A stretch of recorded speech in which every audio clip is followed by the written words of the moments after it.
Hello students, मैं अमित सिंह करता हूं आपका स्वागत आपके अपने learning platform that is Amit classes for economics में। तो आज जो हम स्टार्ट करने वाले हैं वो है आपका chapter number 5 India's foreign trade from your text book Indian economic development. और जिस टॉपिक को हम डिस्कस करने वाले हैं वो है व्हाट इज़ इंटरनेशनल और फॉरेन ट्रेड। मतलब जो फॉरेन ट्रेड है या इंटरनेशनल ट्रेड है वो आखिर होता क्या है, तो उसको हम क्या करेंगे इस वीडियो में डिस्कस करेंगे। तो स्टार्ट करते हैं किसके साथ, डेफिनेशन के साथ। तो इसमें जो है कुछ एक दो चीज़ें और हम जो है चेक करने के मूड में हैं, और वो है India's foreign trade at the time of independence. कि जो हमारा जो फॉरेन ट्रेड था at the time of independence, उसकी कंडीशन क्या थी, वो क्या कॉन्सेप्ट थी, उसको हम थोड़ा सा जो है चेक करने की कोशिश करेंगे। तो आइए करते हैं स्टार्ट अपने टॉपिक को वन बाय वन। तो सबसे पहले अगर हम बात करें डेफिनेशन की, व्हाट इज़ इंटरनेशनल या फॉरेन ट्रेड, तो आपको पता होना चाहिए कि जो डोमेस्टिक प्रोडक्शन की बात करें, सर्टेन गुड्स में एक्सीड देयर डोमेस्टिक कंजम्पशन। आप इस लाइन का मीनिंग समझें कि जो चीज़ हम डोमेस्टिकली प्रोड्यूस करते हैं तो उन गुड का प्रोडक्शन कई बार क्या होता है कि जो डोमेस्टिक कंजम्पशन है उससे ज़्यादा हो जाता है। मतलब हमने क्या किया, 10 टीवी सेट बना दिए, लेकिन डोमेस्टिकली जो हमने जहाँ प्रोड्यूस किया, जो हमारी इकोनॉमी है वहाँ पे सिर्फ 5 टीवी सेट्स ही हम क्या कर पाए, कंज्यूम कर पाए। तो 5 का क्या है, आपके पास सरप्लस है। तो या तो आप उसको जो है लॉस के रूप में एक्सेप्ट करें, प्रोडक्शन कम करें, या फिर आपके पास ऐसा जो है अपॉर्चुनिटी होना चाहिए कि आप इसको क्या करें, दूसरे देशों में जो है सेल कर पाएँ, अपनी इकोनॉमिक टेरिटरी से बाहर इसको सेल कर पाएँ। तो जब भी आप ऐसा करते हो तो क्या हो जाता है, ये एक किस्म से ट्रेड हो गया, और ट्रेड में क्या है, एक्सपोर्ट है। तो ये हमारा दूसरे देशों के साथ किया है, तो ये क्या हो गया, हमारा इंटरनेशनल ट्रेड हो गया।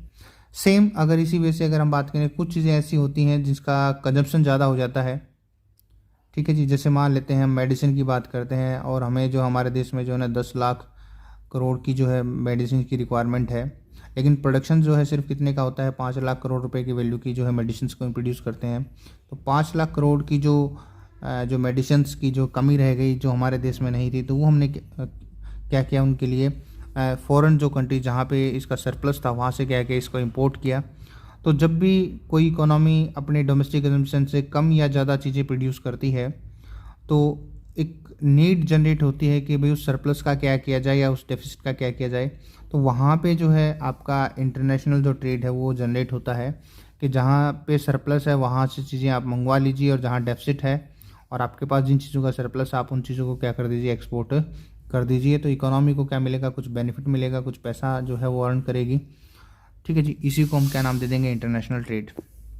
तो आपको सिर्फ डेफिनेशन में क्या करना है, ये एक सिंपल सेंटेंस यूज़ करना है कि जो भी हम एक्सपोर्ट इंपोर्ट करते हैं दूसरे देशों के साथ, या जो डिफरेंट कंट्रीज जिन चीज़ों का आपस में क्या करती हैं, एक्सपोर्ट इंपोर्ट करती हैं, जिनका सरप्लस होगा उनको एक्सपोर्ट किया जाएगा, जिनका डेफिसिट होगा उनको क्या किया जाएगा, इंपोर्ट किया जाएगा।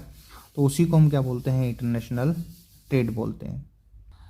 अब हम देखते हैं कि इंटरनेशनल ट्रेड जो है वो किन कंडीशंस में जनरेट होता है, कि इंटरनेशनल ट्रेड का एक्चुअली जो है क्या यूज़ है, क्या बेनिफिट्स हैं, उसको थोड़ा सा एक बार जो है स्टडी करने की कोशिश करते हैं, या उन चीज़ों को ऑब्जर्व करते हैं जो इंटरनेशनल ट्रेड से जो है कुछ चीज़ें रिलेटेड है।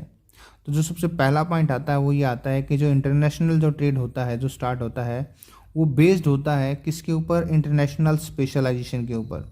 स्पेशलाइजेशन का मतलब क्या है कि आप जिस काम के अंदर एक्सपर्ट हैं, आप उस चीज़ का प्रोडक्शन करेंगे, तो आपके यहाँ पे चीज़ें क्या हो जाएंगी, सरप्लस में प्रोड्यूस हो जाएंगी। और जिन चीज़ों का आपको प्रोडक्शन नहीं आता, या आप उसके अंदर जो है लेस एफिशिएंट है, उन चीज़ों को आप क्या कर लेंगे, बाहर आप कम प्रोड्यूस करेंगे या नहीं प्रोड्यूस करेंगे, तो आपके यहाँ पे क्या आ जाएगा, एक डेफिसिट आ जाएगा उन चीज़ों का।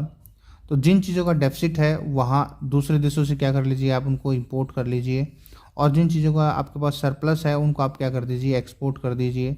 तो जब आप एक्सपोर्ट करेंगे तो आप मनी अर्न करेंगे, और उस मनी को क्या किया जाएगा, इंपोर्ट्स के लिए क्या कर लिया जाएगा, यूज़ कर लिया जाएगा। तो ऐसी सिचुएशन क्या करेगी, न सिर्फ आपके देश में एम्प्लॉयमेंट की जो कंडीशंस हैं उनको जो है जनरेट करेगी, एम्प्लॉयमेंट को बढ़ाएगी, बल्कि उन देशों के अंदर भी जो है एम्प्लॉयमेंट बढ़े जिन देशों से आप क्या करे हो, इंपोर्ट करे हो।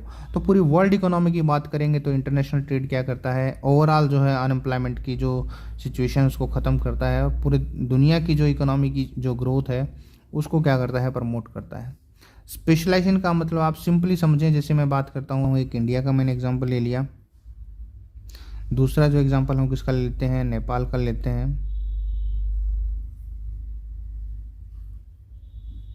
ठीक है जी। इंडिया की अगर हम बात करें तो यहाँ पे बात करें कि एक वर्कर जो है, अगर वो इंडिया में जो है 2 क्रॉप का एग्जाम्पल लेते हैं, व्हीट और राइस, व्हीट का प्रोडक्शन करेगा तो वो क्या करेगा 10 क्विंटल प्रोड्यूस कर सकता है। जबकि एक वर्कर राइस में लगाया जाएगा तो हम क्या कर सकते हैं 20 क्विंटल प्रोड्यूस कर सकते हैं, एज्यूम कर रहे हैं। नेपाल के अंदर क्या है कि जो व्हीट है वो क्या कर सकते हैं 20 क्विंटल प्रोड्यूस कर सकते हैं, जबकि राइस को क्या करेंगे वो 10 क्विंटल जो है क्या कर सकते हैं प्रोड्यूस कर सकते हैं।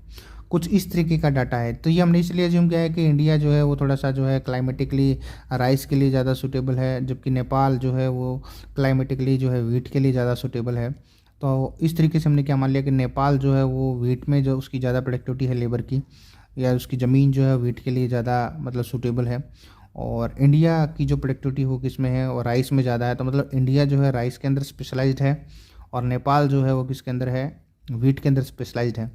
अगर इंडिया क्या करेगा, ट्रेड नहीं करता इंटरनेशनल, तो और वो दोनों चीज़ों को खुद प्रोड्यूस करें तो मैक्सिमम क्या कर सकता है 30 क्विंटल जो है क्या कर सकता है फूड ग्रेन प्रोड्यूस कर सकता है, जिसमें 10 व्हीट हो जाएगा, 20 राइस हो जाएगा, अगर उसके पास 2 लेबर हैं, क्योंकि एक लेबर हमने व्हीट में लगा दिया, एक कहाँ लगा दिया राइस में। सेम जो है 2 लेबर हम कहाँ एज्यूम कर लेते हैं नेपाल के अंदर, तो वहाँ भी क्या होगा 30 क्विंटल जो है क्या होगा फूड ग्रेन का प्रोडक्शन होगा। लेकिन अगर हम क्या करें इंटरनेशनल ट्रेड के ऊपर फोकस करें और सरप्लस डेफिसिट को थोड़ा सा ध्यान में रख के करें, तो हम ये देखेंगे कि वर्ल्ड का जो टोटल आउटपुट था उसमें क्या चीज़ आया है, क्योंकि अब दोनों के पास 30-30 क्विंटल चीज़ें हैं कंज्यूम करने के लिए। ट्रेड के बाद देखते हैं तो इंडिया क्या करना चाहिए, वो अपने दोनों लेबर कहाँ लगा दे राइस के अंदर, तो उसके पास जो आ गया है 40 क्विंटल जो है वो क्या आ गया है राइस हो गया इंडिया के पास, सिर्फ व्हीट नहीं है। और सेम जो है नेपाल अपने दोनों लेबर कहाँ लगा दे, व्हीट के अंदर लगा दे, तो वहाँ पे 40 क्विंटल क्या हो गया है व्हीट प्रोड्यूस हो गया है, और यहाँ पे इंडिया में क्या हो गया है राइस प्रोड्यूस हो गया है। अब क्या करें कि जैसे मान लेते हैं यहाँ पे अगर हम राइस को प्रोड्यूस करते हैं और व्हीट को छोड़ते हैं तो हमें 2 यूनिट क्या करनी पड़ती हैं, छोड़नी पड़ती हैं। अगर हम राइस को प्रोड्यूस करें, व्हीट को सेक्रीफाइस करें, तो एक किस्म से 2 यूनिट राइस लेने के लिए हमें 1 यूनिट क्या करना पड़ता है व्हीट छोड़ना पड़ता है। तो एक किस्म से हम ये मान लें कि 1 यूनिट जो है व्हीट वो इक्वल टू है किसके, 2 यूनिट जो है वो राइस के इक्वल है। मतलब अगर हम व्हीट को प्रोड्यूस करेंगे अब हमारे देश में, तो अगर 1 क्विंटल में व्हीट प्रोड्यूस करूँगा तो मुझे 2 क्विंटल जो है राइस क्या करना पड़ेगा, सेक्रीफाइस करना पड़ेगा। तो इस रेट पे मैं क्या कर सकता हूँ, नेपाल के साथ क्या कर सकता हूँ, इंपोर्ट कर सकता हूँ। अगर मैं उसको ये कहूँ कि हम आपको क्या करेंगे 2 यूनिट राइस दे देंगे और आप हमें 1 यूनिट क्या दे दें, व्हीट दे दें, तो हमारा क्या होगा 40 क्विंटल में से मैंने क्या किया 20 क्विंटल्स जो है मैंने क्या कर दिया राइस नेपाल को दे दिया। बदले में क्या किया 10 क्विंटल जो है वो क्या कर लिया है व्हीट उनसे ले लिया। अगर हम ये रेट सेट करें एक फॉर एग्जांपल, तो हमारे पास अब वापस क्या है 20 क्विंटल क्या बच गया हमारे पास राइस बचा हुआ है, और 10 क्विंटल जो हमने क्या किया वहाँ से व्हीट परचेज किया, मतलब 30 क्विंटल है। अब राइस और व्हीट का कम्बिनेशन नेपाल के पास क्या है वो देखते हैं, क्योंकि हमने उनको 2 यूनिट राइस की दी हैं, ठीक है जी। तो उनके पास क्या हो गया, उन्होंने हमें क्या किया 10 यूनिट्स दी थी किसकी, व्हीट की, तो उनके पास टोटल था 40 क्विंटल व्हीट, तो अब उनके पास बच गया 30 क्विंटल व्हीट बच गया। बदले में क्या ले लिया उन्होंने हमसे 20 क्विंटल क्या ले लिया है राइस ले लिया, तो ओवरऑल अमाउंट क्या हो गई है 50 क्विंटल। हम 30 क्विंटल पे हैं, नेपाल कहाँ चला गया 40 क्विंटल पे जो है चला गया, तो ओवरऑल प्रोडक्शन क्या हुआ है 20 क्विंटल का क्या हो गया वर्ल्ड के अंदर एक ज़्यादा हो गया, अगर हम अपनी अपनी जो स्पेशलाइज चीज़ों को हम क्या करें प्रोड्यूस करें। अगर इस रेट को हम बदलते हैं और क्या करते हैं 2 यूनिट व्हीट और 1 यूनिट राइस कर देते हैं कि भाई एक राइस नेपाल के साथ हमारी बार्गेनिंग ऐसी है कि हम 1 यूनिट राइस देंगे और 2 यूनिट व्हीट लेंगे, तो 50 क्विंटल जो है इंडिया के पास होगा फूड ग्रेन, और 30 क्विंटल किसके पास होगा नेपाल के पास, कि नेपाल को कोई नुकसान नहीं हुआ, इंडिया को मिल गया फ़ायदा। और रेट अगर इन दोनों के बीच में कहीं हम सेट कर देते हैं कि भाई 1 यूनिट राइस की क्या होगी 1.5 क्विंटल व्हीट होगी, तो दोनों ही देश क्या होंगे पहले से ज़्यादा आउटपुट को जो है लेंगे। मतलब फ़ायदा किसको होगा वो तो आपकी जो टर्म एंड कंडीशन जो डिसाइड होंगे उस पर होगा, लेकिन हम ये सर्टेनली बोल सकते हैं कि अगर हम अपनी स्पेशलाइज चीज़ों को प्रोड्यूस करें जिनके अंदर हम एक्सपर्ट हैं, जैसे इंडिया यहाँ राइस में था, यहाँ पे नेपाल किस में था व्हीट में था, तो वर्ल्ड का जो है ओवरऑल प्रोडक्शन बढ़ेगा, इकोनॉमीज के पास सरप्लस जनरेट होगा। अगर उस सरप्लस को ठीक जो है रेट पे क्या कर दिया जाए, एक दूसरे के साथ एक्सपोर्ट इंपोर्ट कर दिया जाए, तो वर्ल्ड के जो है सभी जो कंट्रीज़ हैं वो क्या कर सकते हैं, बेनिफिट अर्न कर सकते हैं। तो ये एक बेस है स्पेशलाइजेशन का इंटरनेशनल ट्रेड के लिए। तो इंटरनेशनल ट्रेड इसी पैटर्न पे या इसी मेथड पे जो है बिलोंग करता है, क्योंकि यहीं से सरप्लस और डेफिसिट जनरेट होता है। ठीक है जी, जिन चीज़ों में आप एक्सपर्ट हो उनका जो है क्या हो जाएगा, सरप्लस आ जाएगा इकोनॉमी के अंदर। और जो चीज़ें आप जो है ज़्यादा कॉस्ट पे प्रोड्यूस करते थे या लेस एक्सपर्ट थे, उन चीज़ों को आप क्या कर सकते हैं, डेफिसिट बना ले, क्योंकि आपने सारे लेबर कहाँ लगा दिए, जिनमें आप एक्सपर्ट थे। और जिनका प्रोडक्शन आपके देश में कम हुआ, उन चीज़ों को आप क्या कर सकते हो, दूसरे देशों से इम्पोर्ट कर सकते हो। तो ये एक जो है आइडिया था इंटरनेशनल ट्रेड के लिए। दूसरी अगर हम बात करें तो एक country specialist in the production of that good which it can produce at cost lower than that in other countries. तो ये जो मैंने एग्जांपल दिया उसी को जो है आगे एक्सप्लोर करके बता दिया कि जो देश जिस चीज़ में स्पेशलिस्ट होगा वो उसको क्या कर सकता है, दूसरी कंट्रीज़ के मुकाबले क्या कर सकता है, लोअर कॉस्ट पे प्रोड्यूस कर सकता है।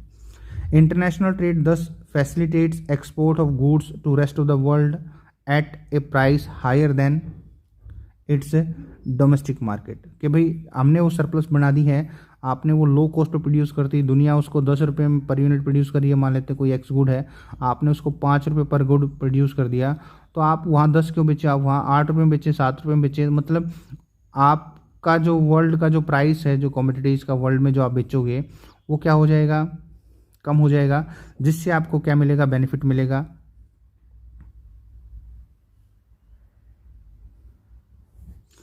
ठीक है जी, और ये प्रॉफिट्स आपके क्या करेंगे, एक्सपोर्ट्स को बढ़ाएंगे।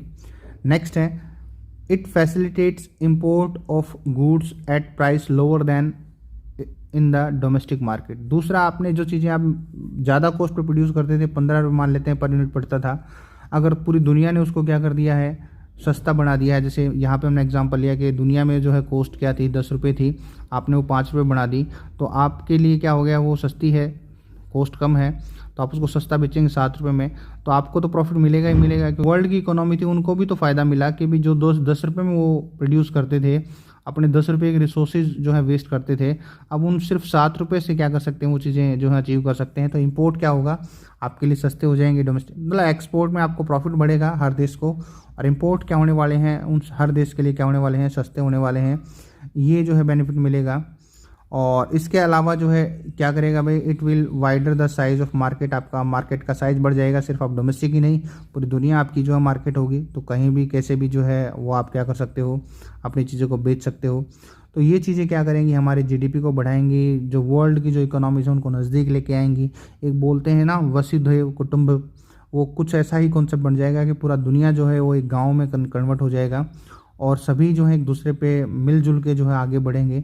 तो ये जो है आइडिया है फॉरेन ट्रेड का। तो फॉरेन ट्रेड अगर इसी स्पिरिट के साथ किया जाता है तो 100% ये हर इकोनॉमी को क्या देने वाला है, बेनिफिट देने वाला है।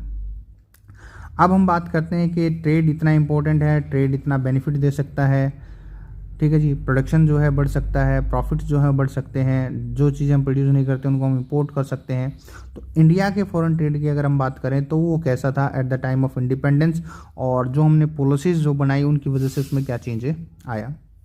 तो इंडियन इकोनॉमी की बात करें तो वो हमें पहले ही पता लग गया था फर्स्ट चैप्टर में कि भैया ब्रिटिशर्स ने क्या किया है, एक्सप्लॉइट किया है, और उन्होंने एक किस्म से इंडिया को ऐसा इकोनॉमी बना दिया था जो ब्रिटिश इंडस्ट्री के लिए क्या करेगा, रॉ मटेरियल प्रोड्यूस करेगा, और साथ में जो रॉ मटेरियल के सप्लायर के साथ साथ हम क्या करेंगे, उनके मार्केट के रूप में काम करेंगे, जो उनकी फिनिश गुड्स है वो हम परचेज करने वाले हैं। और अल्टीमेटली क्या था कि हम रॉ मटेरियल अगर हम क्या करते रहे, बाहर ब्रिटिशर्स को एक्सपोर्ट करते रहे, तो जो डोमेस्टिक जो हमारी इंडस्ट्रीज थी हैंडीक्राफ्ट, उनके लिए रॉ मटेरियल ही नहीं था अवेलेबल।